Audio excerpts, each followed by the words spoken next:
Bismillahirrahmanirrahim. Assalamualaikum warahmatullahi wabarakatuh. Hamdan na'imin, hamdan syakirin, hamdan yuafi ni'amahu wa yukafi mazidah. Ya Rabbana lakal hamdu kama yanbaghi li jalali wajhikal karim wa 'azimi sultani.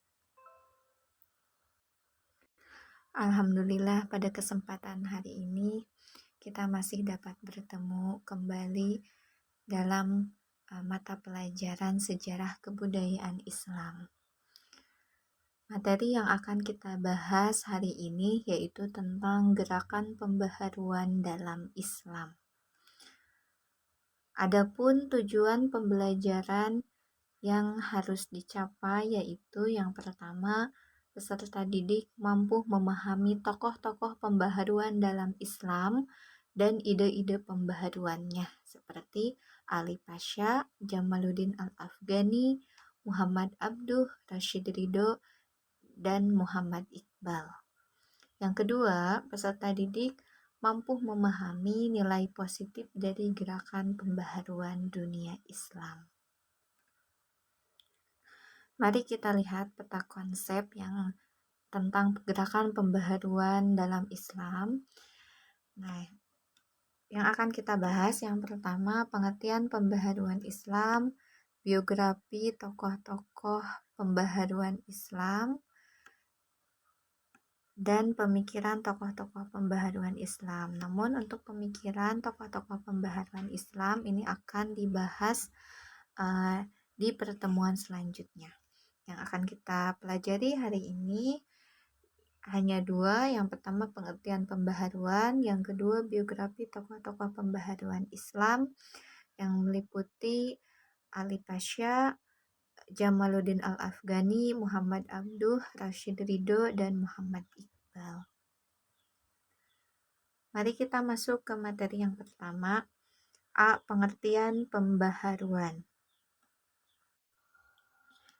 Dalam bahasa Arab, secara harfiah, gerakan pembaharuan Islam disebut dengan tajdid. Tajdid ini berarti pembaharuan dan pelakunya disebut mujaddid.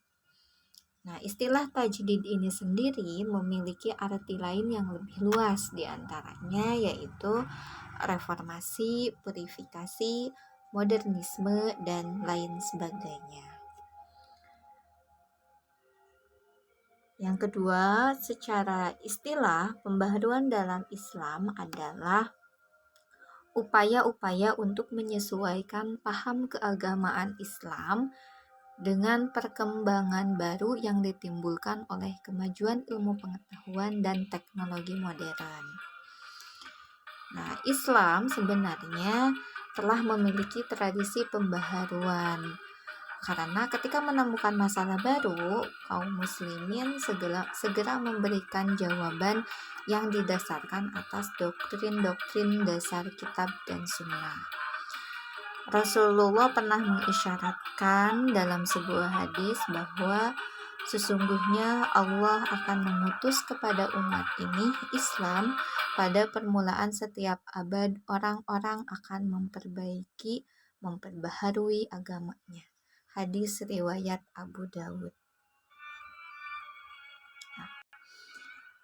B. Biografi tokoh-tokoh pembaharuan dalam Islam. Nah, berikut ini adalah biografi tokoh-tokoh pembaharu dalam Islam. Yang pertama, Muhammad Ali Pasha.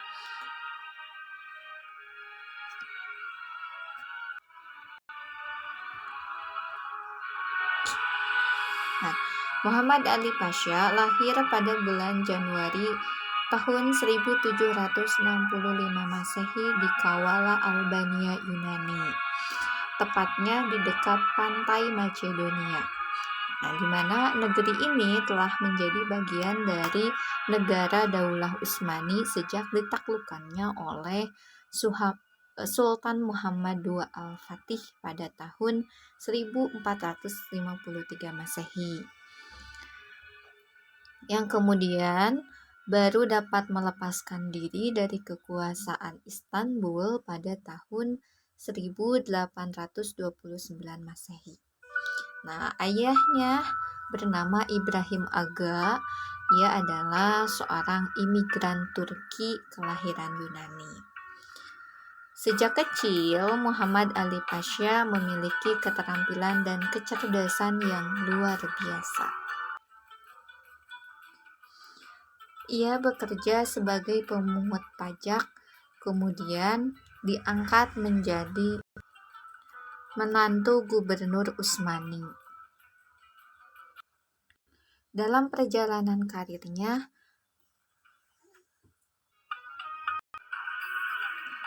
banyak usaha yang dilakukan untuk memperbaharukan atau memodernisir keadaan umat Islam yang telah jauh tertinggal dari negara-negara barat. Nah, setelah masuk dalam dinas militer, ia diangkat menjadi perwira. Ketika pergi ke Mesir, ia mempunyai kedudukan wakil perwira yang memimpin pasukan yang dikirim dari daerahnya. Nah, setelah tentara Perancis keluar dari Mesir itu tahun 1801 Masehi, nah Muhammad Ali Pasha turut memainkan peran penting dalam dunia politik. Nah, Muhammad Ali Pasha mewariskan peninggalan yang megah, yaitu ia membuat masjid indah dengan corak menara Turki yang berwarna putih perak di Jabal Muqattam, Mesir. Masjid ini bernama Masjid Alabaster. Muhammad Ali Pasha meninggal pada tahun 1849 Masehi di Alexandria. Kemudian jenazahnya dimakamkan di komplek Masjid Alabaster.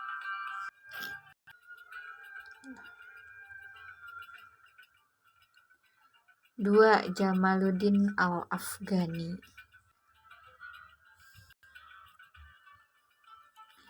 Jamaluddin Al-Afghani lahir di Asadabad, dekat Kanar di distrik Kabul, Afghanistan pada tahun 1838 Masehi atau 1254 Hijriah, di mana Al-Afghani menghabiskan masa kecilnya itu di Afghanistan, namun banyak berjuang di Mesir, India, bahkan Perancis. Dalam usia 18 tahun, Al-Afghani tidak hanya menguasai ilmu keagamaan, tetapi juga mendalami filsafat, hukum, sejarah, metafisika, kedokteran, sains, astronomi, dan astrologi. Nah, Jamaluddin Al-Afghani merupakan salah satu pemimpin pergerakan Islam pada akhir abad ke-14. Al-Afghani melanjutkan belajar ke India selama 1 tahun. Dari India, Al-Afghani melanjutkan perjalanan ke Mekah untuk menunaikan ibadah haji. Sepulangnya ke Kabul, Al-Afghani diminta penguasa Afghanistan, Pangeran Dutch Muhammad Khan, untuk membantunya. Nah, tahun 1864, Al-Afghani diangkat menjadi penasehat Sir Ali Khan. Beberapa tahun kemudian, beliau diangkat menjadi Perdana Menteri oleh Muhammad Azam Khan. Namun karena campur tangan Inggris, ia akhirnya meninggalkan Kabul ke Mekah.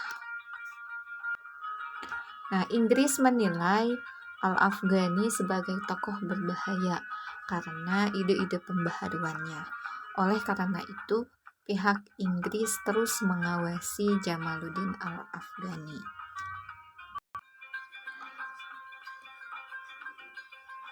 3. Muhammad Abduh. Lahir di pedusunan Beltanil, Mesir pada tahun 1849 Masehi. Nah, keluarganya terkenal berpegang teguh kepada ilmu agama. Usia 12 tahun, Ia telah hafal Al-Quran. Kemudian usia 13 tahun ia dibawa ke Tanta untuk belajar di Masjid Al-Hamdi. Masjid ini sering disebut sebagai Masjid Syekh Ahmad yang kedudukannya itu dianggap sebagai level kedua setelah Al-Azhar. Disinilah Muhammad Abduh menghafal dan belajar Al-Quran selama 2 tahun. Kemudian usia 16 tahun ia menikah dan bekerja sebagai petani, namun hanya berlangsung selama 40 hari. Kemudian ia pergi lagi ke Tanta untuk belajar kembali belajarnya itu kepada pamannya. Nah, pamannya ini seorang syekh atau guru spiritual Darwisi Khadar, seorang ulama sufi dari tarekat Sazdili yang telah membangkitkan kembali semangat belajar dan antusiasme Abduh terhadap ilmu agama. Syekh ini mengajarkan kepada Muhammad Abduh disiplin etika dan moral serta praktek kezuhudan tarekatnya. Tahun 1866 ia pergi ke Mesir. Nah, di bawah bimbingan Al-Afghani, Muhammad Abduh mulai memperluas studinya sampai meliputi filsafat dan ilmu sosial serta politik.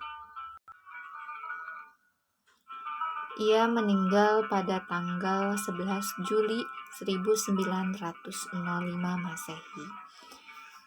Nah, banyak orang yang memberikan hormat di Kairo dan Alexandria. Ini membuktikan betapa besarnya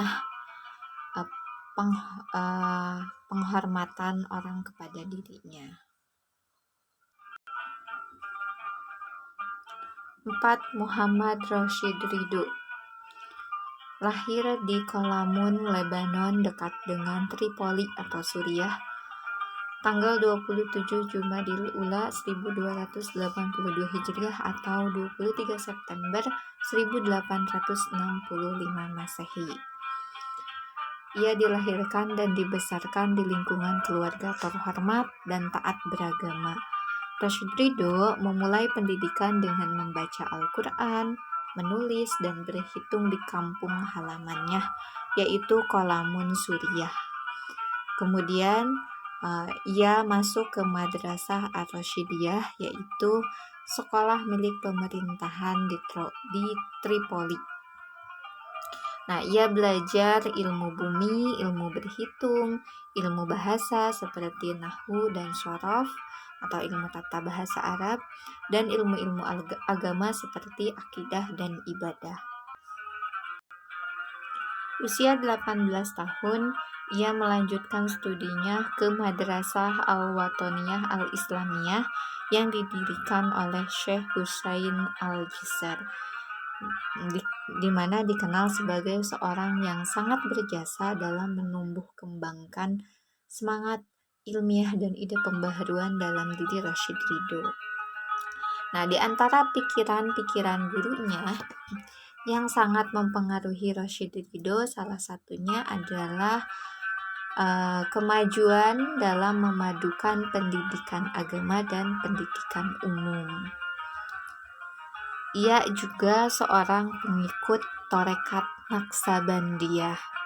Nah, berdasarkan pengalamannya di dunia Torekat, ia menyimpulkan bahwa ajaran-ajaran Torekat yang berlebihan dalam cara beribadah dan pengkultusan seorang guru membuat seseorang mempunyai sikap statis dan pasif. Ia meninggal di Mesir tanggal 22 Agustus 1935 Masehi atau 1354 Hijriah. Kemudian dimakamkan di Kairo, Mesir, bersebelahan dengan makam gurunya yaitu Muhammad Abduh. 5. Muhammad Iqbal. Lahir di Sialkot, Punjab, India, tanggal 9 November 1877 Masehi. Nah, leluhurnya termasuk dari kalangan kasta Brahmana dari Kashmir yang telah memeluk agama Islam sekitar 3 abad sebelum Muhammad Iqbal lahir. Ia terkenal sebagai seorang sastrawan, filsuf, sekaligus negarawan pada abad ke-20. Muhammad Iqbal belajar ke Eropa selama 3 tahun, mulai dari Cambridge, kemudian Heidelberg, dan terakhir di Munich. Ia menguasai pemikiran Eropa secara mendalam, sejak teologi Thomas Aquinas hingga filsafat Henry Louis Bergson dan Nietzsche. Sarjana-sarjana sastra Pakistan, India, bahkan Indonesia banyak yang mengakui dan mengagumi karya-karya Muhammad Iqbal. The Reconstruction of Religious Thought in Islam yang terbit di Lahore tahun 1951 merupakan karya pamuncaknya dari Muhammad Iqbal. Ia memberikan pengaruh yang sangat besar pada perselisihan budaya, sosial, religius, dan politik. Muhammad Iqbal meninggal di Lahore tanggal 21 April 1938 pada umur 60 tahun. Ibrah atau pelajaran yang dapat kita ambil setelah mempelajari gerakan pembaharuan dalam Islam, diantaranya yaitu 1. Memiliki semangat ukhuwah kebangsaan dan keislaman dalam menjalin hubungan silaturahmi dengan sesama masyarakat muslim di seluruh dunia. 2. Memiliki sikap, perkataan, dan tindakan yang menyebabkan orang lain merasa senang dan aman atas kehadiran dirinya. 3. Menunjukkan upaya sungguh-sungguh dalam mengatasi berbagai hambatan belajar, tugas, dan menyelesaikan tugas dengan sebaik-baiknya. 4. Pembaharuan Islam diwujudkan dalam bentuk memperbaharui lembaga-lembaga pendidikan yang mampu mencetak generasi baru yang berwawasan luas dan rasional dalam memahami agama, sehingga mampu menghadapi tantangan zaman. 5. Meningkatkan peranan wanita dalam bidang pendidikan, sosial, dan pembangunan sumber daya manusia. 6. Mengembangkan budaya literasi, yaitu dengan membiasakan membaca berbagai bacaan yang memberikan ilmu dan kebaikan, khususnya tentang ilmu sejarah peradaban Islam.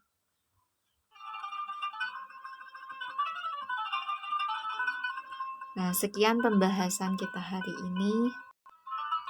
Terima kasih atas perhatiannya. Mohon maaf apabila terdapat kesalahan dalam penulisan, juga dalam pengucapan. Terima kasih. Wassalamualaikum warahmatullahi wabarakatuh.